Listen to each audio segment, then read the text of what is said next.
At this three-story mansion in the historic downtown of Bend, Oregon, visitors are said to have seen a ghostly figure of a woman in the upstairs window.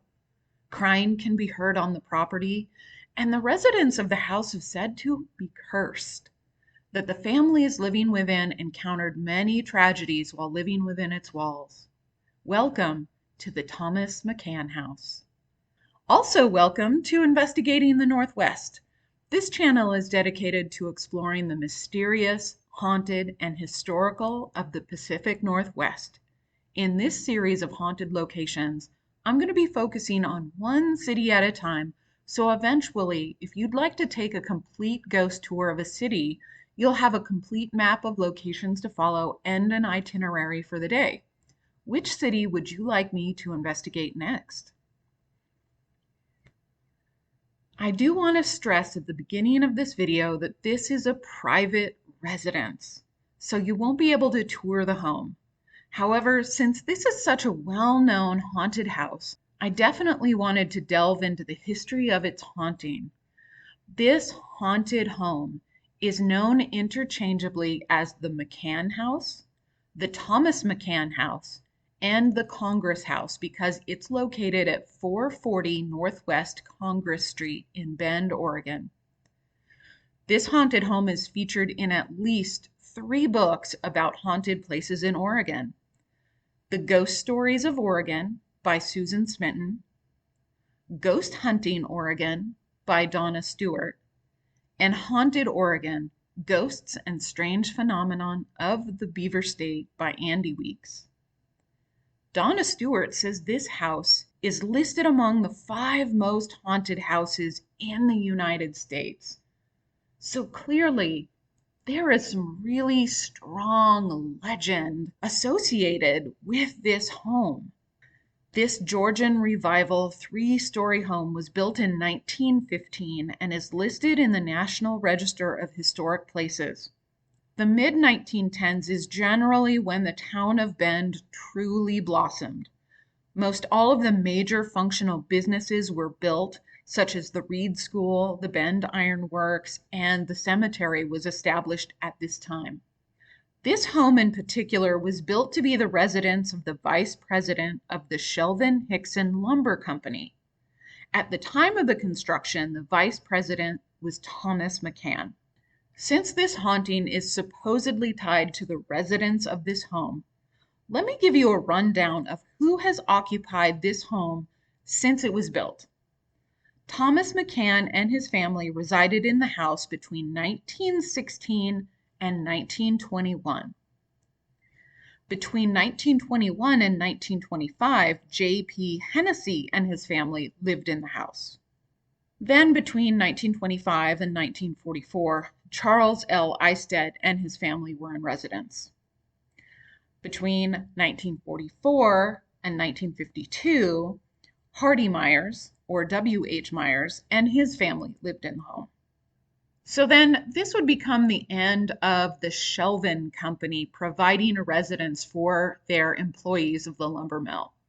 The Shelvin Company was sold to a competitor in 1950, and the house was first put up for sale to private owners in 1952 for an amazing $22,500.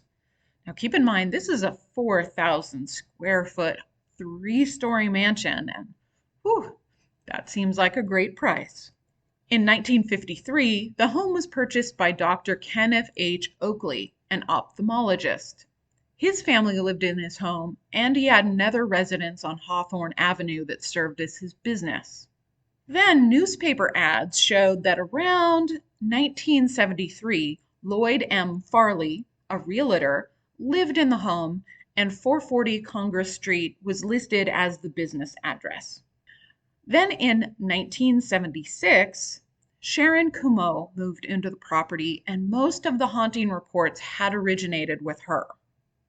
The home is currently owned by someone else, but I'm not going to state their name since they're currently living there right now. So I know this was a long list of residents of the home, but this becomes very important when doing the research on the haunting itself. So how is the Thomas McCann house haunted? Internet reports claim, quote, legend has it that several families have moved into the home and befallen tragedy like untimely deaths and other unfortunate circumstances, end quote. It would be these tragedies that would fuel the ghostly energy and cause the manifestation of apparitions, ghostly sounds, and further misfortune to the families within the home. According to Susan Smitten, author of Ghost Stories of Oregon, one former resident, Sharon Kumo, reported that she felt the house was haunted by the mother of one of the former residents who had supposedly died in one of the upstairs rooms. Some say it was Thomas McCann's mother. Sharon said they would feel her presence and occasionally see her apparition in the home.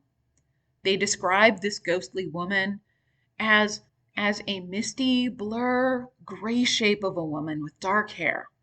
This ghostly gray woman would pace in front of the window in the room she died.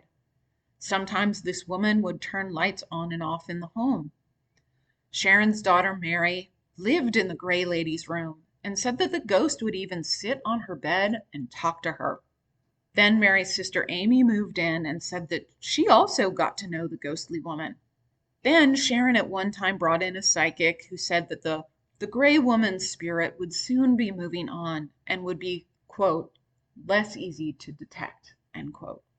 The haunting has not only been reported inside the house, but plenty of people outside have described spooky incidents.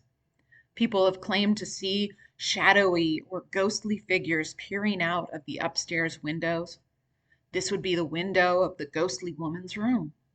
Outdoor tour groups have reported seeing shadowy children run across the lawn at night, and other tour guests have reported hearing crying coming from the direction of the house. So many reports of apparitions and crying and sounds.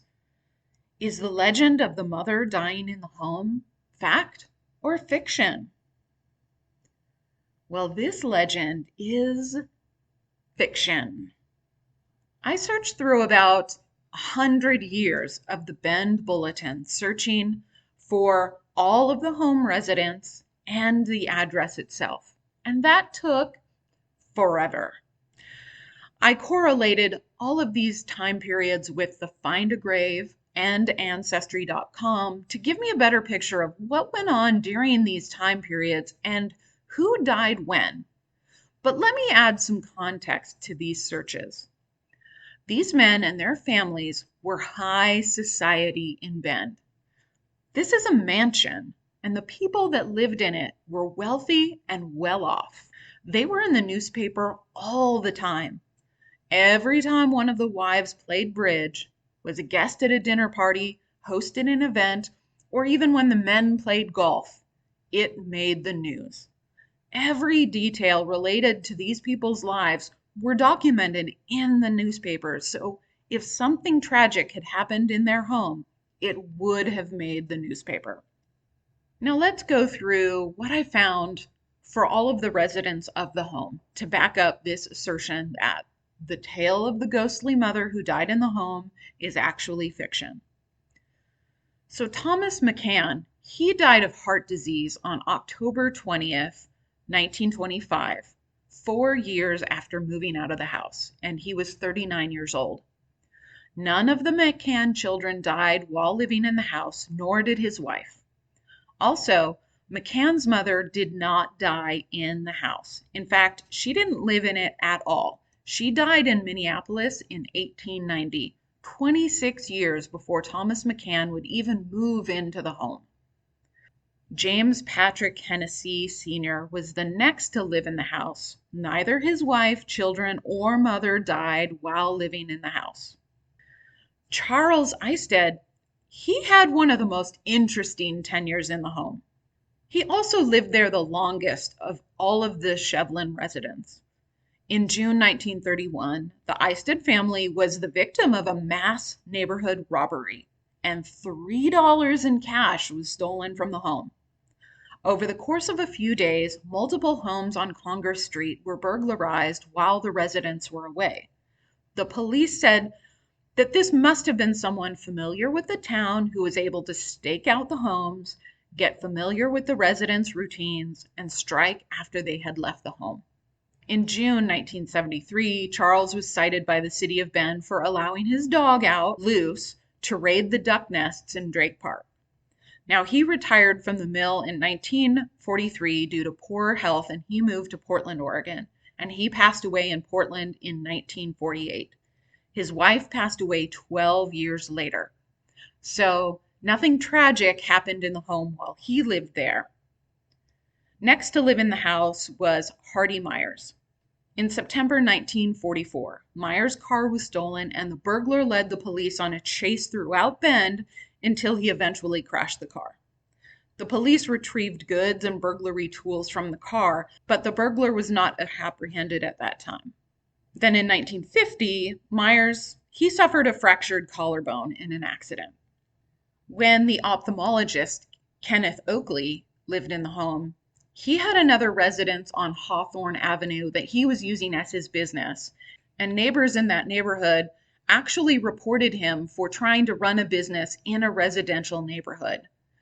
The law at the time was you could run a business from a home in a residential neighborhood if you actually also lived in the home.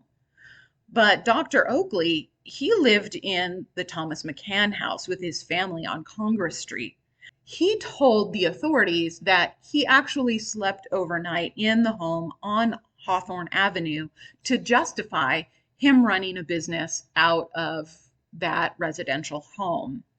But that was the only news story about Kenneth Oakley. This historic mansion was sold to its most recent residents several years ago and was in a poor and dilapidated state. Zillow pictures from that time show it in desperate need of repairs.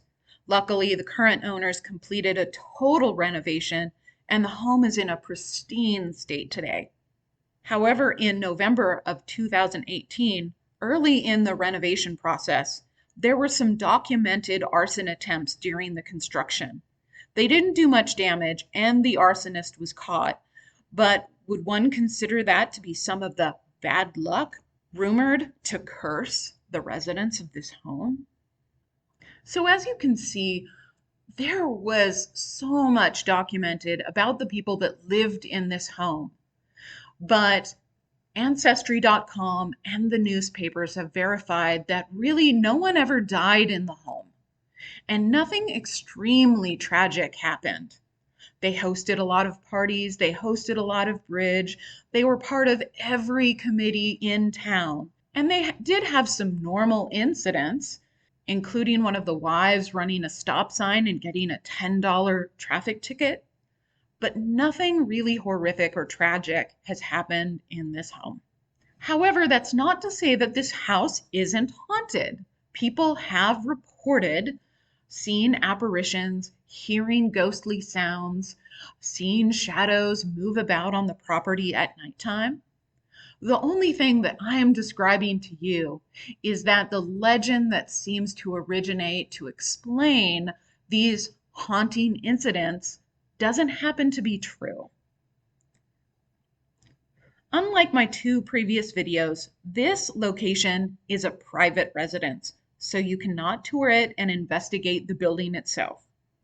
However, it is one of the many registered historical homes in downtown Bend, and you can visit outside, take pictures, and see if you capture any of the ghostly apparitions in the windows. You can also walk by at nighttime to see if you hear the ghostly crying, see possible specters in the windows, or to take some EVPs. But please, please be respectful of the family living there. Don't creep them out and remain on the public sidewalk. Thank you so much for joining me today to talk about this phenomenally gorgeous building with a documented haunted history. If you're interested in learning about the mysteries of the Pacific Northwest, of exploring fascinating locations and discovering local legends, please do subscribe to this channel and hit the notification bell to receive an email when a new video is released.